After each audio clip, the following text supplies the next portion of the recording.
Everything's on fire. Everything's on fire. Everything's on fire. Heat Seekers, welcome back. We are quickly getting to the end of our season, which means that Sunday nights will be free for Mr. Sullivan and I. And instead of working on waiver wire footage and write-ups and Mr. Sullivan doing all the hard work he does, we'll be enjoying the football games and getting the rookie content ready for you.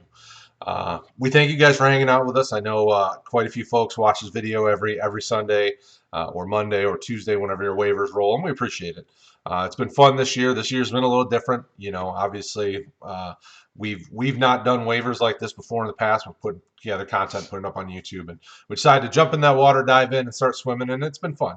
Enjoy talking to my main man, Mr. Sullivan. We have fun on Sunday nights, and hopefully we've helped you. If we have, like, subscribe, hit the notification icon, do all the things we ask you to do every video. But get ready. Those of you that have been watching that are in Dynasty Leagues, we got rookie stuff coming. We're working hard. The team is hitting it hot and heavy. We got a lot of guys watching college film and getting ratings and rankings ready for the Rookie Draft Guide website. And it's coming along good. If Rick Butts watches this, Rick is doing an amazing job on it. It looks beautiful. You guys are going to love it, just like we love it. So without further ado, Mr. Sullivan, how are we doing Sunday night? How is the fantasy life treating you? Oh, it's been a good day. It's been an up and down day. I'm, I looked at my Dynasty League specifically today.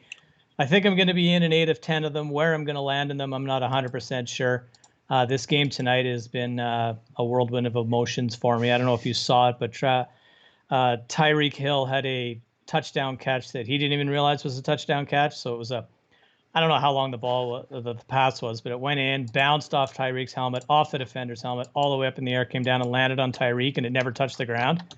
It's a touchdown. They didn't challenge it, of course, because Tyrek didn't act like he scored a touchdown, and they punted. So that non-touchdown potentially could cost me the points championship in our Superflex tight end league. But hey, I'm in the playoffs there, so it's been a good day. And somehow the Vikings are a playoff team right now. So what the hell? Let's go. I'm good.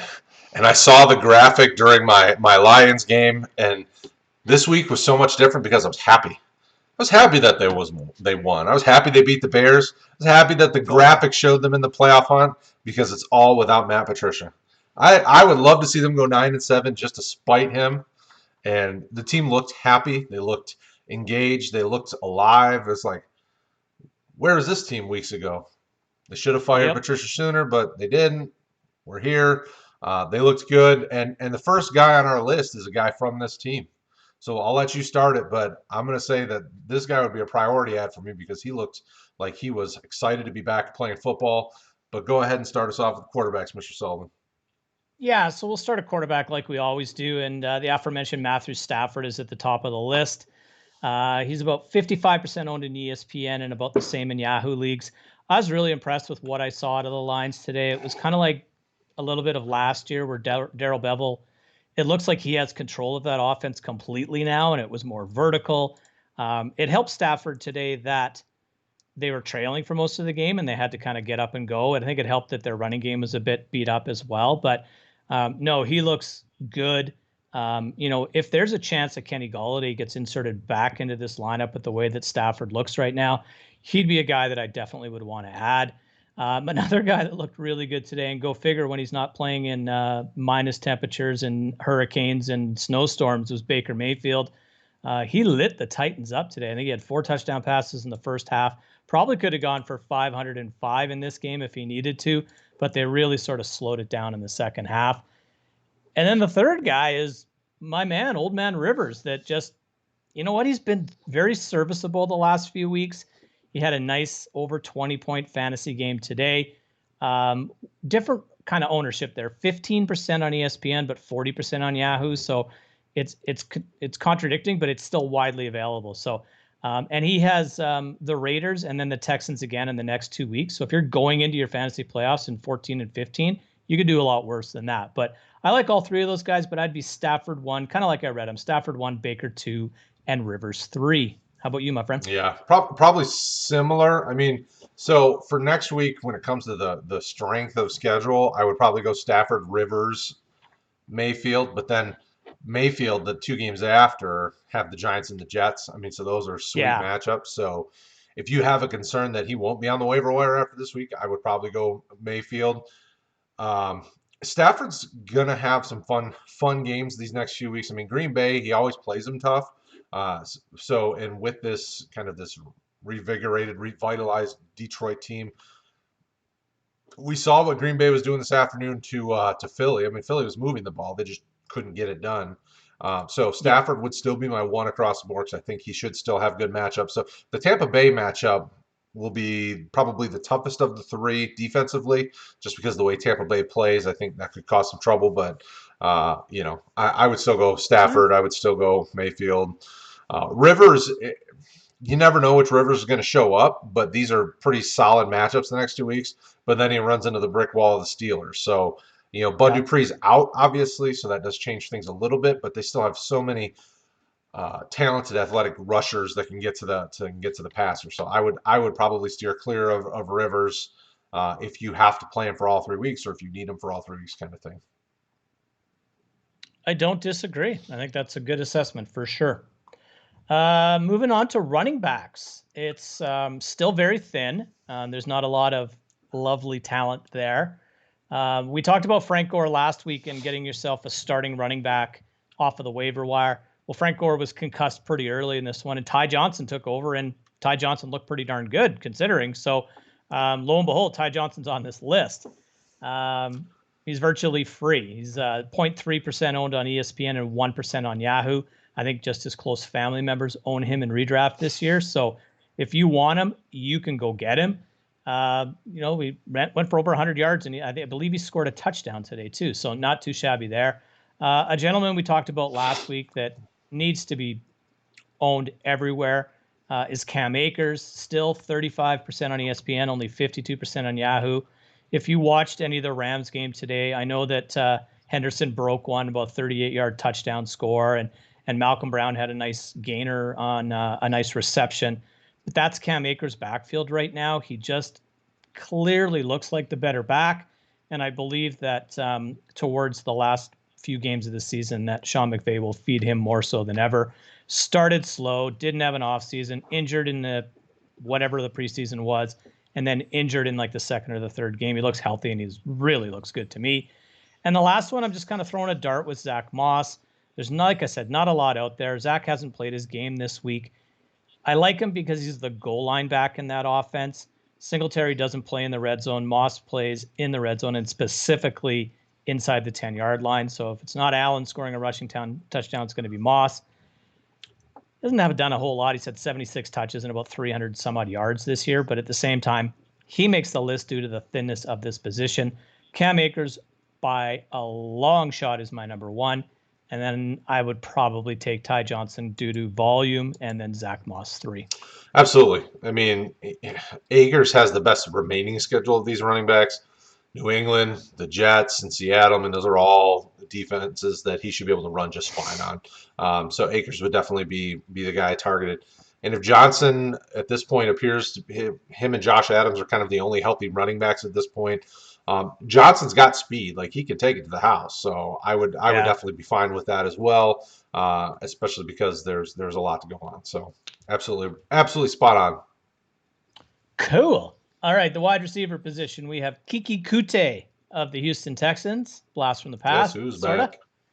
back? Corey Davis, who we talked about last week, still on this list.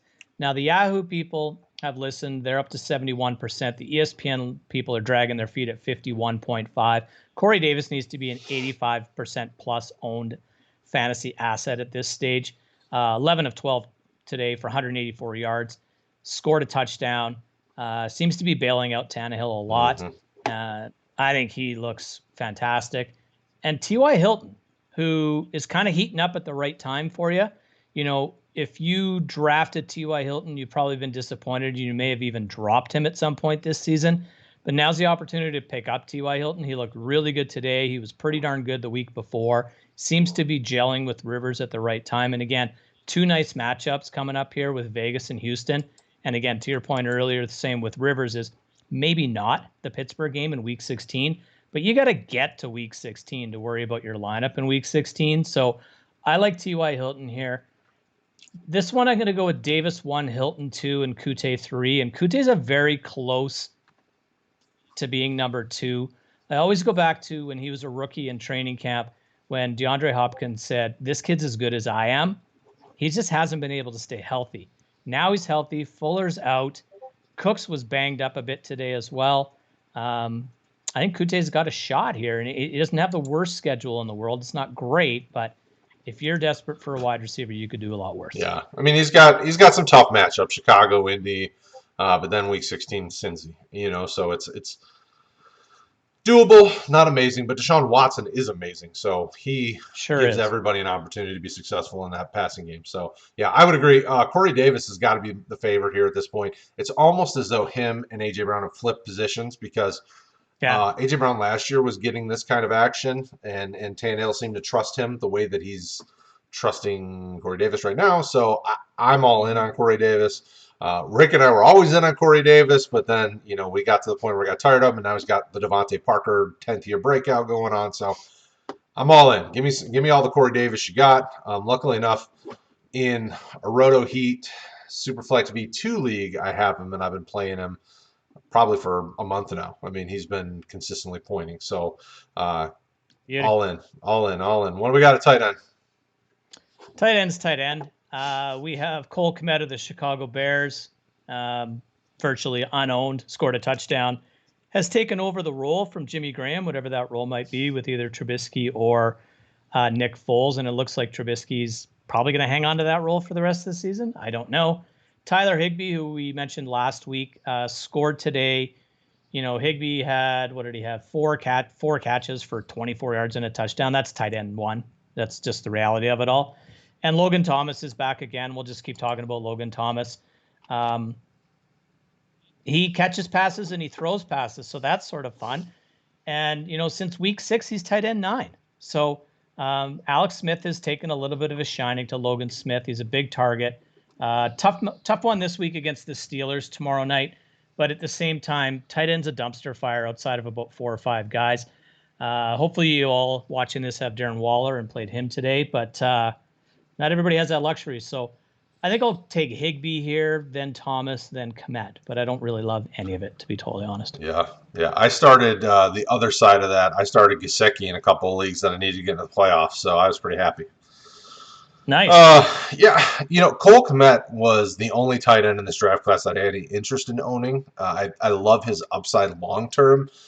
It appears as though his athletic ability has finally outshone the 78-year-old Jimmy Graham, who can only really do goal line fades successfully and block. So I'm okay with going after Cole Komet if you need a tight end. It's just so hard to trust the Chicago offense to. Unfortunately, I got burned this year. I had Graham and Komet in a couple leagues, and you never knew which one was going to give you any value, and sometimes it was neither. So it's kind of buyer beware there. I would go Logan Thomas, probably Tyler Higbee, then Komet, just because Chicago's offense is so hard to trust. The matchups aren't bad. I mean, they've got Houston, Minnesota, and Jacksonville. They're definitely tight end friendly matchups, but the offense sometimes game plan just baffles my mind. And that's if Nagy's still a head coach. He could be fired by all we know, because Detroit just beat him without a head coach. So, but Logan Thomas is the guy that, of all these guys, gives you the highest kind of boom potential, because he's showing up. He's playing. It's kind of the Darren Waller effect. It took him a while because he was doing some different things. Waller came in as a wide receiver, became tight end in Baltimore, and kind of bounced around a little bit, had to learn the position. Same thing for Logan Thomas. Came in as a quarterback, couldn't make it, had to do something new. So I'm all in on Logan Thomas in this situation. I think he's very safe as a start each week because he gets targets. And targets eventually turn into something for you. They say talents get targets, so there you go. And that's it. We gave you man. We gave you every position you could ask for and more. We just didn't do kickers and defenses. But if you want to know about those, go over to Discord. Go over to our Facebook community. We got plenty of redraft conversations going on. In our Discord community, we got a redraft chat where we can talk all things redraft. You can talk about kickers all day long if you want. I will do kicker research and defense research if it's required. Absolutely. So we thank you guys always for hanging out with us. We love that you guys interact with us here on YouTube. You post your comments, whether you like it, love it, you hate it, whatever. We're here to talk. We're here to help you be successful in your playoff run and hopefully your championship glory. Until next week, Mr. Sullivan, I thank you so much as always for putting in the work and being the man. And Pleasure. we'll talk to you guys again next week.